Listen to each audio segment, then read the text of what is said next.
They booked the table under my name. My daughter said on the phone. Her voice was unnervingly sweet, that kind of chirpy tone that hides something sharp behind it. 8 o'clock. Dad, you have to come. It's a surprise. But the surprise wasn't at all what they imagined. As I stepped into Delmare, that sleek oceanfront restaurant with high glass walls and low lighting, the host looked up at me with a tight, polite smile. I'm sorry, sir. There's no reservation under your name. I glanced past him. There they were, my children, my ex-wife, and him, Tom, her new husband. He was wearing my old watch, and my daughter's loyalty seemed to hang on his arm like it was his by birthright. He turned to me, flashing a grin that didn't quite reach his eyes. Maybe a cheaper place would suit you better, he said, smug and loud enough for the waiter and the adjacent table to hear. I didn't flinch. I laughed, not because it was funny, but because the game had already been decided. They just didn't know it yet. I leaned toward the host and said, calm as ever, ask Marco for a table. Tell him the mentor is here. He blinked, then disappeared through the side door. Less than a minute later, Marco himself appeared. The owner of Delmare, the man I had bankrolled when this place was still just an idea, sketched out in a cracked leather notebook. He kissed me on both cheeks. Come, he said, your table is ready. It wasn't just any table. It was a table, the center of the restaurant, slightly elevated with a perfect sea view, lit perfectly and already set for one. I walked past them. The chairs scraped. Diners glanced up, and whispers followed me like shadows. Tom's smile wavered. My ex shifted in her seat. The trap had closed. There was a time when my children would run into my arms. When they cried for me at night, when I sacrificed promotion, sleep, everything to be there, baseball games, emergency room visits, lost puppies, recitals. I was the one who stayed when their mother drifted. But comfort becomes invisible, and over time, so did I. The shift was gradual. Missed calls. Sorry, Dad, I forgot. Then birthdays without them. Then their mother, charming, manipulative, letting Tom in.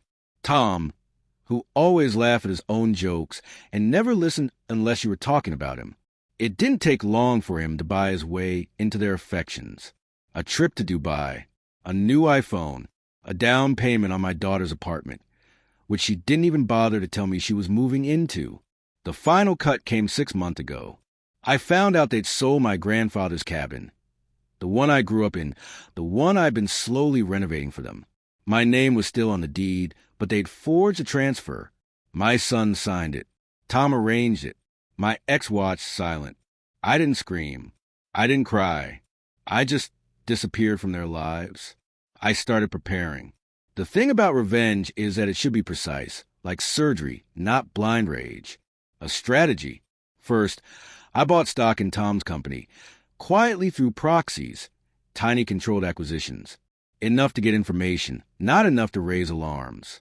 Then I hired someone to dig. Nothing illegal, just meticulous work. Emails, spending, hidden accounts. What I found wasn't surprising, but it was useful. Tom was inflating assets, moving money, cheating clients. He had built his kingdom on rotting wood.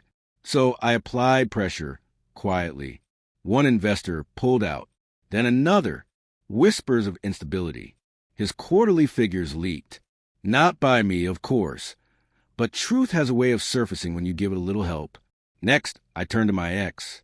I knew she was still tied to a few accounts I had access to. She'd gotten lazy, greedy. Her name was still on a trust one controlled. I drained it, legally. She tried to sue. She lost. Her lawyer didn't know I had had dinner with the judge's brother 2 weeks before. Every piece moved slowly, patiently. So by the time they invited me to dinner, they had no idea they were drowning. They only knew the water was rising. At Delmare, I ordered the most expensive wine.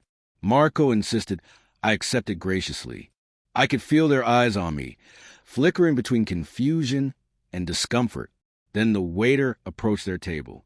I'm afraid we'll need this table in 10 minutes, he said politely. There was an error in the system. My daughter stood, flustered. We reserved it. Marco appeared again. They didn't, he said simply. But if you like, we have space near the kitchen. They didn't move until I raised my glass and said, "To no one in particular, it's strange. The more people try to erase you, the louder your silence becomes." They left without ordering. But it wasn't over. 2 weeks later, Tom was served. The SEC opened an investigation. I didn't file it, but someone did. After reading the anonymous dossier, I mailed to the right desk. His investors sued. His accounts froze. His company folded in under a month. My daughter texted me, "Why are you doing this?" I stared at the message. I thought of the cabin, of her laughing in the car Tom bought with stolen money, of her calling him Dad at a fundraiser right in front of me. I deleted the message. Sometimes I sit at Delmare. Table 9. Marco always keeps it open just in case I come by. My children don't speak to me now, not because they hate me, but because they can't face me. I'm the mirror they can't look into. And Tom? Last I heard, he's in court, pleading ignorance, sweating through his shirts, abandoned by the same people he thought he owned. My ex tried to remortgage the house. It's under review. Revenge wasn't loud. It wasn't cruel. It was truth sharpened and served cold. And when justice finally arrived, not one of them saw it coming. I finished my wine, set the glass down, and smiled.